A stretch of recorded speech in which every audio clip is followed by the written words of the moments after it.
Hello dear students, welcome to our 8th class. ये आपकी हिंदी की बुक जिसका नेम है वसंत। इसका चैप्टर नंबर 3 हमने स्टार्ट कर दिया था और जिसका नाम था बस की यात्रा, जो कि एक खटारा बस होती है। उसकी स्टोरी है पूरी। उसमें जो लेखक होता है वो बैठता है, यात्रा करता है और बताता है कि उनको कैसा कैसा फील हुआ, उन्होंने क्या क्या महसूस किया, वो बताते हैं। इस चैप्टर के आपके क्वेश्चन नंबर 1 से लेके 5 तक तो ये हो गए थे और इसके नीचे वाले भी पार्ट से आगे के तीनों क्वेश्चन हो गए थे। और अभी आगे देखिए क्या है। ये देखिए, क्वेश्चन 1 से 5 तक ऊपर थे और ये है क्वेश्चन 1 एंड 2। इसके बाद है ये खट्टे मीठे अनुभवों को याद करते हुए। अच्छा, ये क्वेश्चन हमारा बाकी था जो काफ़ी बड़ा है और इसमें आपको लेख लिखना है। तो आज मैं आपको सिर्फ एक ही क्वेश्चन दूंगी, जो कि ये 3rd वाला क्वेश्चन है पार्ट से आगे। आप अपनी किसी यात्रा के खट्टे मीठे अनुभवों को याद करते हुए एक लेख लिखिए। पिछले माह मैं अपने विद्यालय की ओर से आगरा घूमने गया था। यानी कि आप समझ गए होंगे, पिकनिक जाते हैं ना, वही।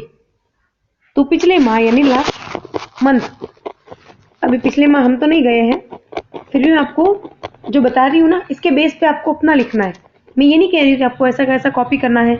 जो बच्चे कॉपी करते हैं ना, वो फिर सीखते भी नहीं है। सिर्फ कॉपी करना ही सीखते हैं, वो नकल मारना ही सीखते हैं। तो आपको खुद अपनी मर्जी से अपना बना के लिखना है। ये मैं आपको सिर्फ समझाने के लिए अपना एग्जाम्पल दे रही हूँ। तो पिछले माह मैं अपने विद्यालय की ओर से आगरा घूमने गया था।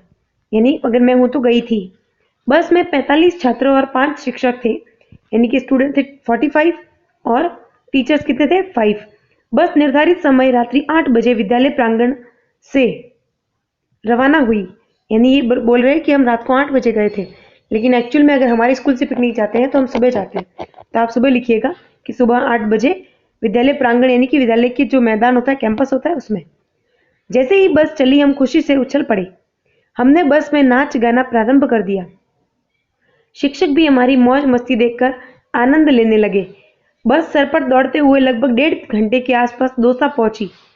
बस रुकने पर हम सभी बस से उतरकर इधर उधर घूमे और चांदनी रात में प्रकृति का आनंद लिया। ड्राइवर ने चाय पीकर बस स्टार्ट कर दी। हम सब दौड़ दौड़ कर बस में चढ़ गए। गणना के बाद, यानी हम सबको गिना गया, हमारी यात्रा प्रारंभ हुई। हमारी बस लगभग 11 बजे महुआ पहुंची। कहाँ पहुंची? महुआ। बस रुकी। कुछ साथियों ने अपने घर से लाया खाना खाया तो कुछ ने होटल में जाकर मनचाहा भोजन किया। भोजन करने के बाद ड्राइवर ने बस स्टार्ट की, लेकिन बस स्टार्ट नहीं हुई। कुछ साथियों ने पीछे से बस को धक्का लगाया। एक्चुअली गड़बड़ी है, थोड़ा गला छप गया है। कुछ साथियों ने पीछे से बस को धक्का लगाया। धक्का लगाने से बस धीरे धीरे रेंगी, फिर एक जोरदार झटके के साथ स्टार्ट हो गई। झटके के कारण बस में बैठे साथी अपने सामने वाली सीट से जा भिड़े। खैर, किसी के चोट नहीं आई। हम सब दौड़कर बस में चढ़ लिए। बस चलने लगी। 15-20 मिनट चलने के बाद एक आवाज के साथ बस रुक गई। पता चला कि बस का टायर पंक्चर हो गया है। हम सब नीचे उतर गए। बस सुनसान अंधेरे में खड़ी हुई थी। ड्राइवर टायर बदलने में लगा हुआ था। उस सुनसान में हम सब भयभीत हो रहे थे, यानी डर रहे थे। खैर, भगवान की कृपा से टायर लग गया। हम सब बस में बैठ गए। बस स्टार्ट हुई और चल दी। हम सभी चलती बस के हिचकोलों के बीच निद्रा देवी की गोद में चले गए। निद्रा देवी की गोद में, यानी नींद आ गई हमको। इसका पता हमें तभी लगा जब हमारे शिक्षकों ने आगरा आने वाला है कहकर हमें जगाया। यानी हमारे टीचर ने हमें कहा कि उठो, आगरा आ गया है, यानी आने वाला है। तो हम सब उठ गए।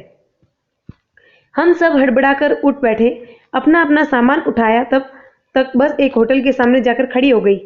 हम सब बस में से उतरे और होटल में निर्देशानुसार पहुंच गए। यानी हमको जैसे बताया गया वैसे हम पहुंच गए। प्रातः यानी सुबह होते ही हम सब चाय नाश्ता करके आगरा देखने चल दिए। घूमते देखते हम सब 10 बजे ताजमहल पहुंचे। वहां का आनंद लिया और ताजमहल को देखा। ताजमहल के अंदर बाहर के अप्रतिम सौंदर्य को निहार कर हमारी सभी की आंखें ठगी की ठगी रह गई। इसके बाद हम होटल आए, भोजन किया और विश्राम करने के बाद हम सब ने आगरा के बाजारों तथा ऐतिहासिक किले का भ्रमण किया। किले का भ्रमण करते समय एक जेब कतरे ने हमारे साथी की जेब का सफाया कर दिया। वह रोने लगा। तभी जेब कतरा भागता हुआ दिखा। हम सबने दौड़कर उसे पकड़ लिया। रुपए तो मिल गए और उसकी पिटाई करने के बाद उसे पुलिस वालों के हवाले भी कर दिया। साथी रुपए पाकर खुश हो गया। हम सब होटल लौट आए और भोजन करने के बाद बस में बैठकर घर के लिए रवाना हो गए। ओके, तो ये इन्होंने अपना एक खट्टी मीठी याद बताई है, खट्टा मीठा एक स्मरण बताया है, अनुभव बताया है। खट्टे मीठे का मतलब है कुछ इसमें बुरा भी हुआ, जैसे कभी बस पंचर हुई, कभी धक्का लगाना पड़ा, कभी बस के सामने से ये टकरा गए, सारे भिड़ गए, कभी इनकी जेब भी काटी गई, और कुछ अच्छी यादें भी थी। तो इनको बोलते हैं खट्टी मीठी यादें या खट्टे मीठे अनुभव। तो ये आपको मैंने जो बताया है ये काफ़ी बड़ा है, इसको देख के आपको घबराना नहीं है और आपको सेम ऐसा कैसा लिखना भी नहीं है। आपको अपना एक अलग से बना के लिखना है अपने अपने तरीके से। हाँ, हो सकता है कि आप कभी पिकनिक नहीं गए, तो कोई बात नहीं, आप पिकनिक नहीं गए तो एक बार इमेजिन तो करके देखिए, क्या पता स्कूल खुलने के बाद आपको जाने का मौका मिले, तो आप उसी को इमेजिन कीजिएगा। आप जिस जगह पे जाना चाहते हैं कि हम ऐसे करेंगे, हम ऐसे करेंगे, लेकिन उसमें ये मत लिखना कि हम करेंगे, क्योंकि इसमें फ्यूचर नहीं पूछा, इसमें आप जो जा चुके हैं वहाँ का पूछा है। तो आप जगह वो ले लीजिएगा और बात स्कूल की करिएगा। ओके, तो आज का क्वेश्चन नंबर 3 आपका होमवर्क है और इसको अपने मर्जी से कीजिएगा, पर एक बार जरूर इसको पढ़ लीजिएगा ताकि आपको समझ में आ जाएगा कि आपको कैसे लिखना है। Okay, thank you.